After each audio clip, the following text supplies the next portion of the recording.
Perang Pattimura. Perang Pattimura adalah perlawanan yang dilakukan oleh pasukan Pattimura melawan pasukan Belanda. Perang ini terjadi pada tahun 1817 di Maluku. Perlawanan tersebut terjadi karena kedatangan Belanda di Maluku membawa banyak kesengsaraan bagi rakyat. Tentu saja hal tersebut membuat geram para pejuang Maluku termasuk Pattimura. Sejarah Perang Pattimura. Perang Pattimura adalah perang yang terjadi di wilayah Maluku. Pertempuran terjadi antara pasukan Pattimura dengan pasukan Belanda. Kapitan Pattimura memiliki nama asli Thomas Matulesi. Dalam perlawanan ini, ia memiliki beberapa teman yang sama-sama berjuang membela tanah air. Pada awal pertempuran pasukan Pattimura selalu mendapatkan kemenangan, namun akhirnya ia dihukum gantung oleh Belanda. Latar belakang Perang Pattimura. Pertama, kebijakan pelayaran Hongi dan hak ekstirpasi. Pelayaran Hongi sendiri adalah monopoli rempah-rempah, sedangkan hak ekstirpasi adalah kebijakan untuk tidak menanam rempah-rempah yang tidak ikut dalam monopoli pala dan cengkeh kedua Belanda yang mengambil alih kekuasaan Inggris. Ketiga, hal ini membuat rakyat Maluku harus beradaptasi kembali dengan kebijakan yang baru. Keempat, kebijakan Belanda yang memberatkan rakyat Maluku atau kerja wajib, pembayaran wajib, serta pajak yang tinggi. Kelima, pergantian mata uang yang membuat Maluku harus beradaptasi lagi kembali. Maluku harus beradaptasi lagi kembali dengan sistem pembayaran. Keenam, rakyat Maluku dipaksa untuk menjadi prajurit perang. Kronologi Perang Pattimura. Perang ini mulai meletus pada tahun 1817. Kapitan Pattimura berlaku sebagai pimpinan perang dengan dibantu oleh beberapa pejuang lain, yaitu Christina Marta Tiahahu Thomas Pati Wael Antoni. Serangan pertama kali dilancarkan oleh masyarakat Maluku pada tanggal 15 Mei 1817. Tempat yang pertama kali diserbu adalah pos perahu di pelabuhan Porto. Hasil dari serangan pertama tersebut adalah hangusnya pelabuhan-pelabuhan milik Belanda. Kemudian esok harinya pasukan Pattimura kembali melakukan perlawanan. Tempat yang diserang adalah benteng. Tidak lama pasukan Pattimura berhasil mengepung tempat tersebut hingga menewaskan residen. Akhirnya benteng tersebut bisa jatuh ke tangan pasukan Pattimura. Perang balasan dari Belanda. Kekalahan membuat Belanda tersulut api amarah. Mereka langsung mengirim pasukan dengan perlengkapan senjata yang memadai. Pasukan tersebut dipimpin oleh Mayor Bet Jess. Akhirnya pada tanggal 20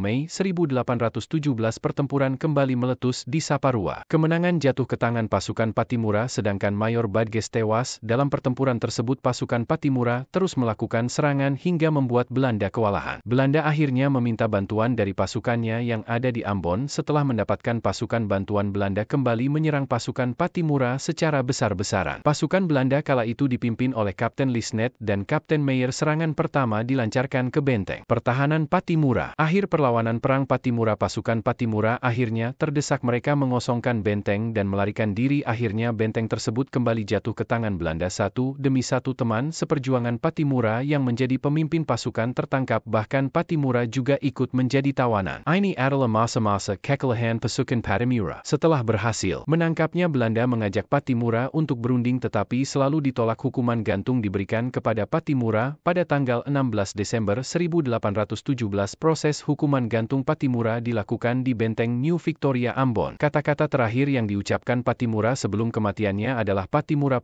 tua boleh dihancurkan, tapi sekali waktu kelak Pattimura muda akan bangkit. Sebagai penghormatan atas jasanya, Pattimura dinobatkan sebagai pahlawan perjuangan kemerdekaan. Nama beliau juga diabadikan menjadi nama bandara dan perguruan tinggi. Tokoh yang terlibat dalam Perang Pattimura. Terdapat banyak tokoh yang terlibat dalam Perang Pattimura. Tokoh-tokoh tersebut diantaranya: pertama, Kapitan Pattimura atau Thomas Matulesi; 2, Lukas Latumahina; 3, Thomas Pati Wael; 4, Antoni Paha; 6, Johannes Matulesi; 7, Philip Latumahina; 8, Paulus Tiahahu; 9, Christina Marta Tiahahu; 10, Said. Perintah, dampak, dan akibat Perang Pattimura. Perlawanan di Maluku menyisakan luka yang mendalam. Hal ini karena ada banyak pejuang yang tertangkap dan diberi hukuman gantung oleh Belanda. Selain itu, hal yang menyakitkan adalah perlakuan yang diberikan terhadap jasad Pattimura dan pejuang lain yang telah dihukum gantung. Setelah meninggal, jasad tersebut tidak diturunkan untuk dikubur, melainkan dibiarkan menggantung dimakan burung mengering hingga terbang bersama dengan debu. Hal ini dilakukan Belanda berdasarkan vonis yang diberikan oleh Dewan Persidangan Ambon atau Amborstiti. Hal tersebut juga menjadi peringatan bagi rakyat Maluku agar tidak melawan perintah dan kebijakan yang dilakukan oleh Belanda. Selain itu, di rumah ini juga terdapat duplikat surat-surat yang dibuat Pattimura maupun Belanda. Surat tersebut dicetak seukuran A3 agar lebih mudah dibaca oleh pengunjung. Keberanian rakyat Maluku dalam melawan Belanda meskipun dengan senjata seadanya juga harus diapresiasi. Semangat juang yang tinggi serta keberanian membela tanah air harus kita contoh, namun tidak ada salahnya jika kita memiliki cara sendiri dalam usaha membela tanah air. Hal yang terpenting adalah tetap menghargai perjuangan para pahlawan dan tidak melupakan jasa-jasanya.